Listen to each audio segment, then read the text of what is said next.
Once again welcome back. تمام دیکھنے والوں کو خوش آمدید اور رمضان کی ڈھیروں مبارکبادیں. نبی کریم صلی اللہ علیہ وآلہ وسلم نے ارشاد فرمایا، رمضان کا پہلا عشرہ رحمت ہے، دوسرا عشرہ مغفرت ہے اور تیسرا عشرہ جہنم سے آزادی ہے. رحمت، مغفرت اور جہنم سے نجات کا موقع آ چکا ہے، یہ مہینہ آ چکا ہے کہ ہم اللہ سے دعائیں کریں، عبادتیں کریں، نماز پڑھیں، نوافل ادا کریں، تراویح کا اہتمام کریں اور کوشش یہ کریں کہ حقوق العباد جو ہیں انہیں اچھے سے نبھا سکیں، کیونکہ اس کا جواب بھی ہم نے رب کو اب وہاں جا کے دوسری دنیا میں جا کے ضرور دینا ہے، جہاں پہ ہم نے ہمیشہ کے لیے رہنا ہے. ایک چیز جو میں ابھی آپ لوگوں سے کہنا چاہتی ہوں، اس کے بعد جو ہے میں اپنے گیسٹ سے آپ کا انٹروڈکشن کراؤں گی کہ بڑی تکلیف دہ بات تھی یہ کہ بہت بڑی بڑی باتیں کی. آج میرا بالکل ارادہ نہیں ہے کہ میں کسی کو کچھ کہوں، کیونکہ آج پہلا روزہ ہے، لیکن مجھے کہنا پڑ رہا ہے کہ سحری میں بھی آج لوگوں کے گھروں میں لائٹ بجلی نہیں تھی اور ابھی افطار کا نہیں پتہ کہ افطاری کے ٹائم پہ بھی بجلی ہوگی یا نہیں ہوگی. میری درخواست ہے ان تمام لوگوں سے جو عہدیدار ہیں، جو بیٹھے ہیں، کہ پلیز ایٹ لیسٹ اس مہینے میں تو لوگوں کو سکون نصیب کر دیں. اندھیرے میں کس طرح کوئی سحری کرے گا، کس طرح اپنی عبادات کرے گا، بچے رو رہے ہوتے ہیں، پریشانیاں ہوتی ہیں. تو پلیز یہ میرے اپنے پلیٹ فارم کے تھرو تمام دیکھنے والوں سے یہ ایک ہمبل جو ہے وہ ریکویسٹ ہے. ایون کہ میرے آفس میں ایسے لوگ ہیں جن کے گھروں میں لائٹ نہیں تھی، وہ بیچارے سحری کے جاگے میں ساری رات جاگے میں، اور پھر یہاں پہ آ کے کام کرنا بڑا مشکل ہے. تو اپنے لوگوں کی ان پریشانیوں کو سمجھیں، آپ لوگوں نے بھی اوپر جا کے جواب دینا ہے. آج ہم بات کریں گے پہلے عشرے کی، تراویح کی، اور کون سے نوافل ہیں، کون سی دعائیں ہیں جو ہمیں پہلے عشرے میں پڑھنی چاہیے. اور اس پہ بات کرنے کے لیے میرے ساتھ بہت ہی محترم شخصیت موجود ہیں. پچھلے کافی پروگرام سے آپ انہیں میرے شو پہ دیکھ رہے ہیں، کافی انہیں پسند بھی کرے ہیں، بہت شائستگی سے گفتگو کرتے ہیں، اور سب سے اچھی بات یہ ہے کہ ان کے الفاظ اتنے سادہ ہوتے ہیں کہ آپ کو اور مجھے سمجھ آ سکتے ہیں. تو میرے ساتھ موجود ہیں علامہ سید وقاص ہاشمی صاحب. السلام علیکم. رمضان کی بہت مبارکباد آپ کو، اور شکریہ یہاں آنے کے لیے. اس کے ساتھ ساتھ آج گفتگو رہے گی ایک اور ایسی شخصیت جن کی بہت گہری نظر ہے، بہت عرصے سے اس فیلڈ میں وہ پڑھ رہے ہیں، کام کر رہے ہیں، پی ایچ ڈی ہیں. ہمارے ساتھ موجود ہیں اسلامک ریسرچ اسکالر ہیں ڈاکٹر محمود احمد مدنی صاحب. السلام علیکم. آپ کو بھی ویلکم کرتے ہیں شو پہ، اور رمضان کی ڈھیروں مبارکبادیں. اور اس گفتگو کا باقاعدہ آغاز کریں گے، لیکن اس سے پہلے میں چاہوں گی کہ مدنی صاحب قرأت کریں، اس کے بعد ہم اس گفتگو کا آغاز کریں. اعوذ باللہ من الشیطان الرجیم.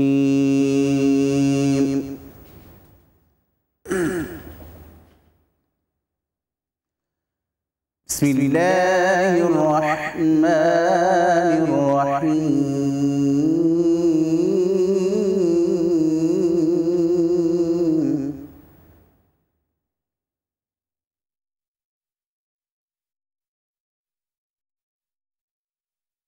يا أيها الذين آمنوا كتب عليكم الصيام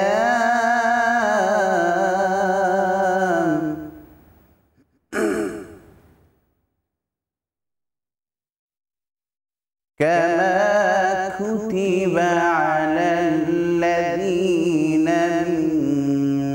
قبلكم لعلكم تتقون.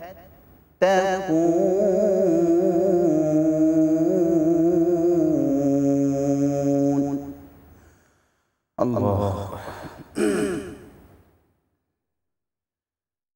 بسم اللہ الرحمن الرحیم.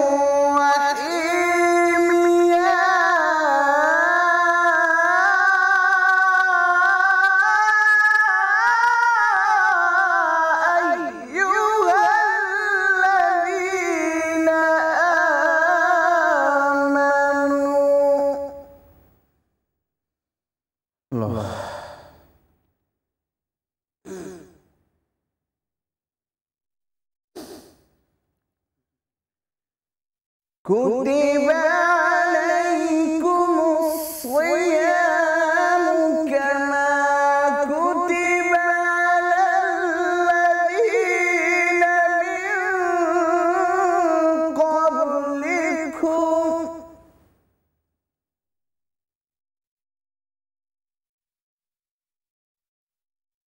لعلكم تتقون.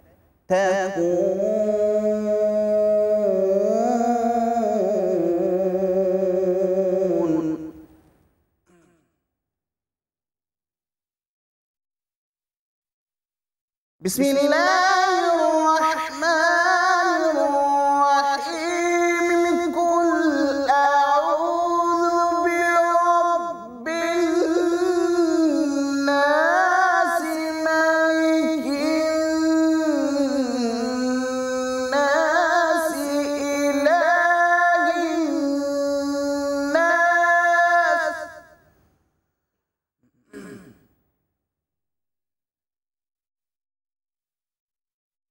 من شر الوسواس الخناس الذي يوسوس في صدور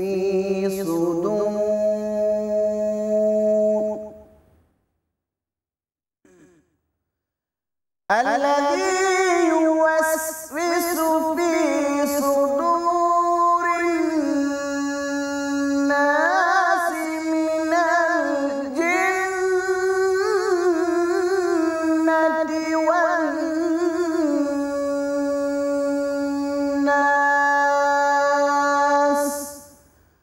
صدق الله العظيم.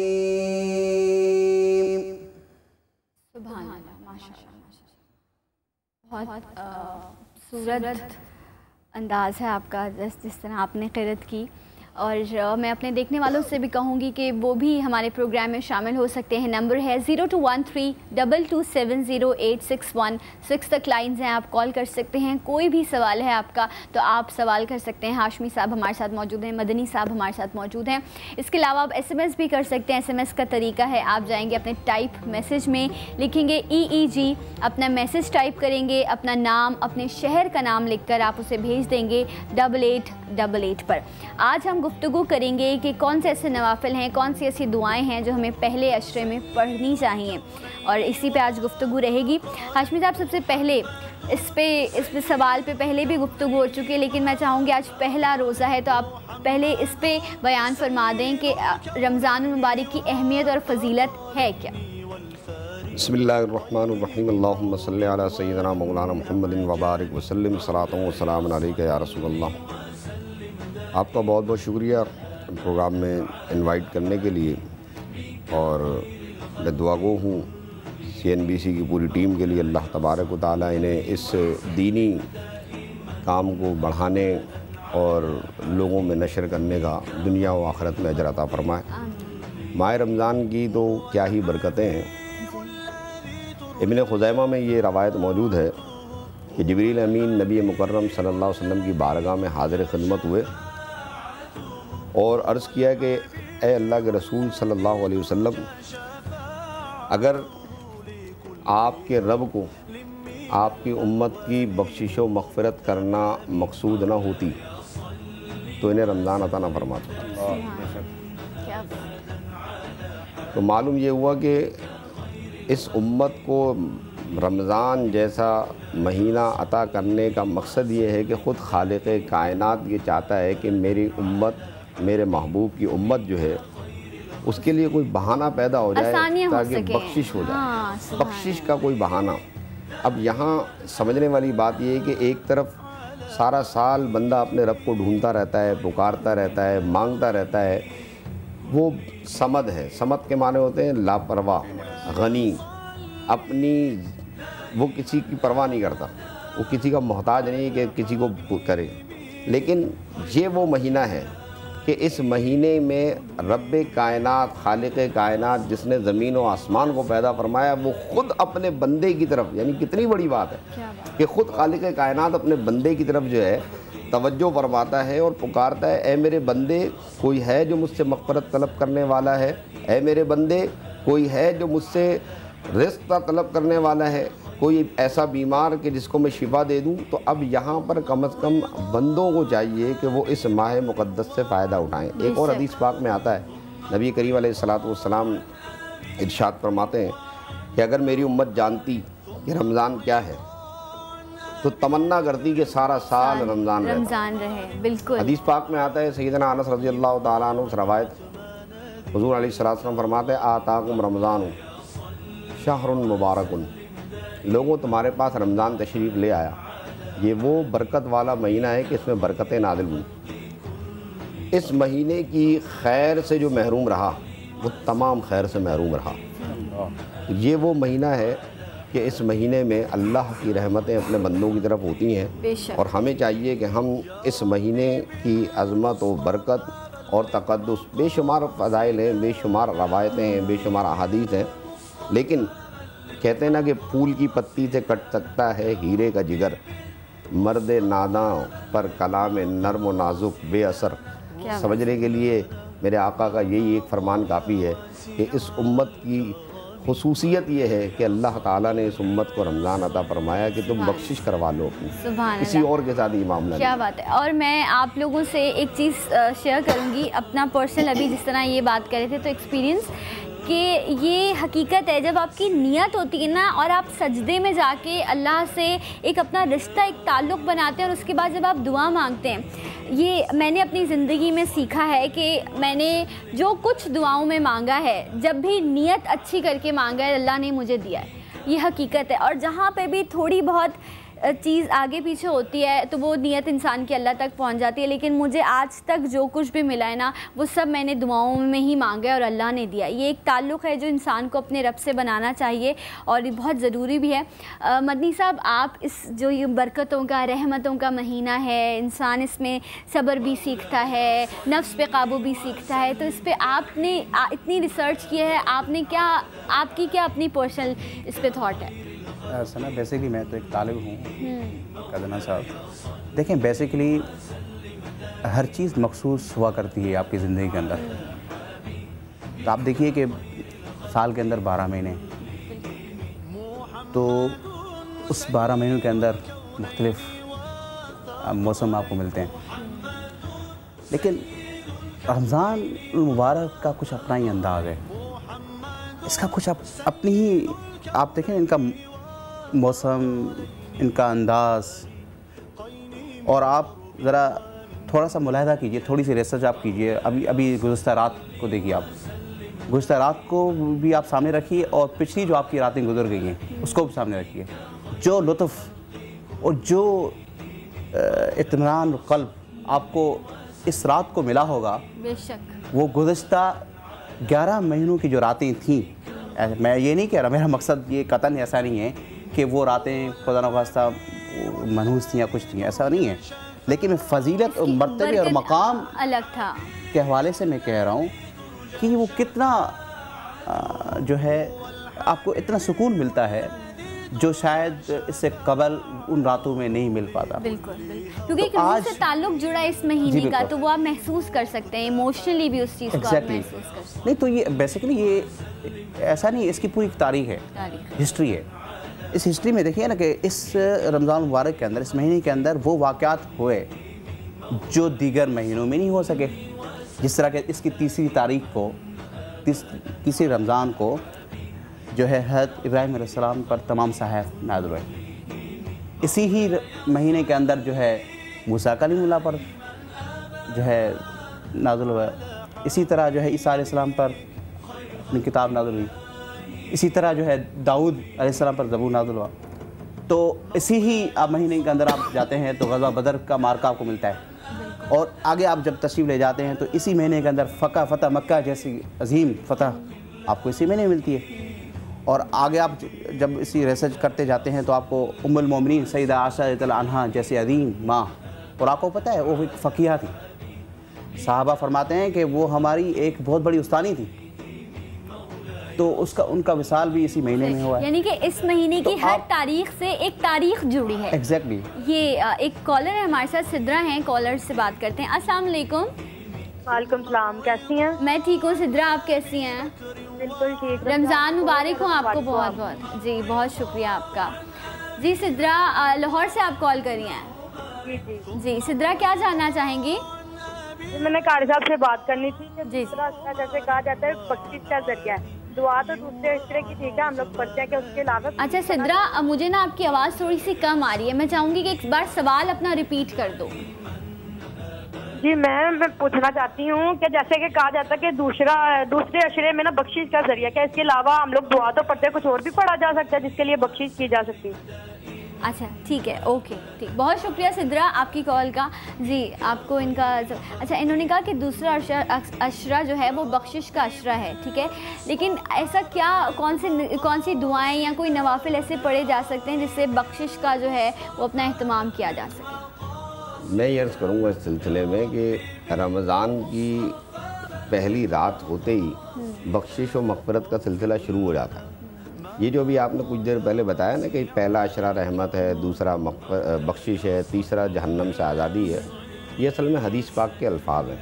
نبی کریم صلی اللہ علیہ وسلم رمضان المبارک کے آنے سے پہلے حضرت سلمان فارسی رضی اللہ تعالیٰ عنہ اس حدیث کے راوی ہیں کہ رمضان سے ایک دن پہلے یعنی شعبان کا آخری جمعہ تھا، جیسے ابھی کل معاملہ ہوا ہے کہ آخری جمعہ تھا شعبان کا، 29 شعبان تاریخ تھی، اور اس دن جو ہے نبی کریم علیہ الصلوۃ والسلام نے یہ خطبہ ارشاد فرمایا جس میں یہ بات ارشاد فرمائی کہ لوگوں تمہارے پر وہ مہینہ سایہ فگن ہونے والا ہے کہ جس کا پہلا عشرہ جو ہے وہ رحمت ہے، دوسرا عشرہ جو ہے وہ بخشش ہے، تیسرا عشرہ جو ہے وہ جہنم سے آزادی ہے.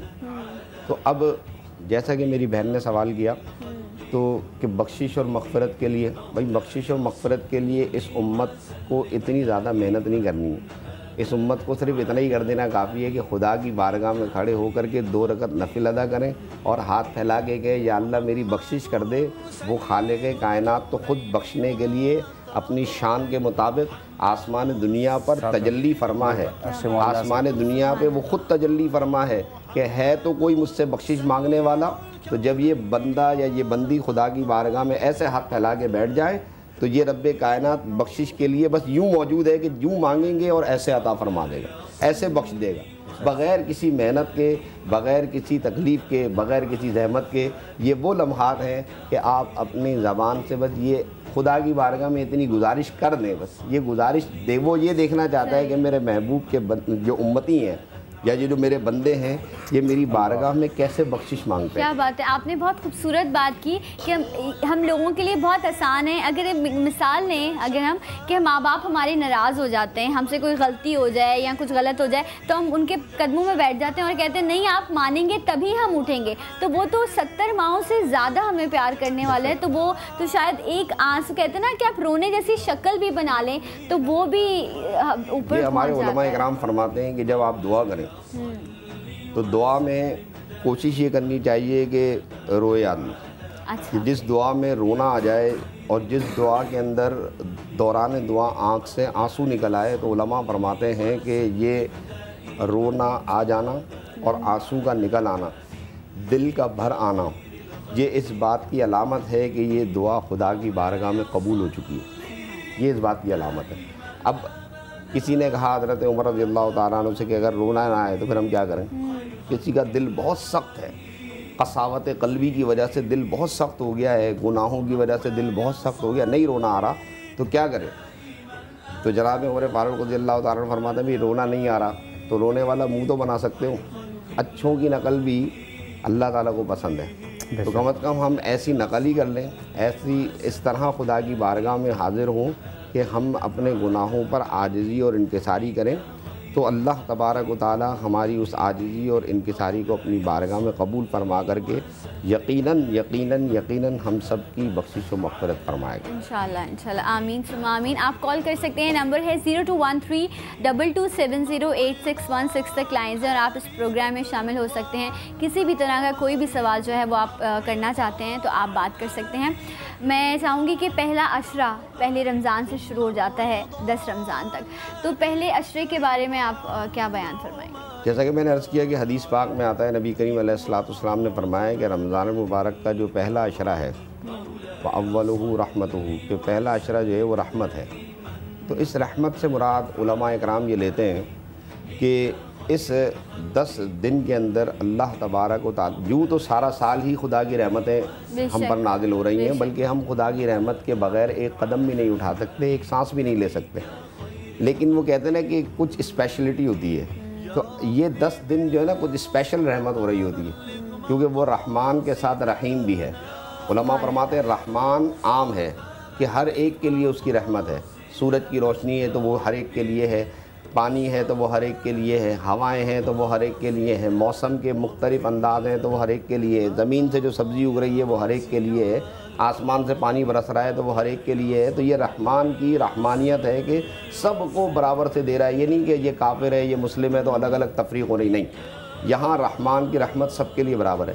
لیکن رحیم کے متعلق علماء فرماتے ہیں کہ رحیم کے اندر رحمت خاص ہے، اور وہ رحمت خاص یہ ہے کہ جب وہ اس کا کوئی بندہ، اس کا کوئی چاہنے والا، اس کا کوئی ماننے والا رات کی تنہائی میں کھڑے ہو کر جب ساری دنیا سے رشتہ توڑ کر، ساری دنیا سے کٹ کر، صرف اور صرف اپنے رب کی طرف توجہ کر کے، اپنے رب کی بارگاہ میں اپنے آپ کو چھوٹا سمجھ کے اور یہ سوچ کر کہ میرے گناہوں کی وجہ سے یہ دنیا جو ہے اب بیزار ہو چکی ہے، اب میں اپنے رب کی بارگاہ میں کھڑا ہوں، تو اس رات کی تنہائی میں کھڑے ہو کر جب یہ اپنے رب کی بارگاہ میں کھڑا ہوتا ہے تو وہاں پر جو رحمت ہو رہی ہوتی ہے وہ رحیم کی صفت سے ہو رہی ہوتی ہے، اور وہ ایسی رحمت فرماتا ہے، ایسی رحمت فرماتا ہے کہ جب اس کا بندہ اس کی بارگاہ میں رو رہا ہوتا ہے تو وہ زمین و آسمان کے فرشتوں کو بلاتا ہے اور کہتا ہے اے زمین و آسمان کے فرشتوں دیکھو تو صحیح، تم نہیں کہتے تھے کہ یہ زمین پر فساد مچائے گا، یہ خونریزی کرے گا؟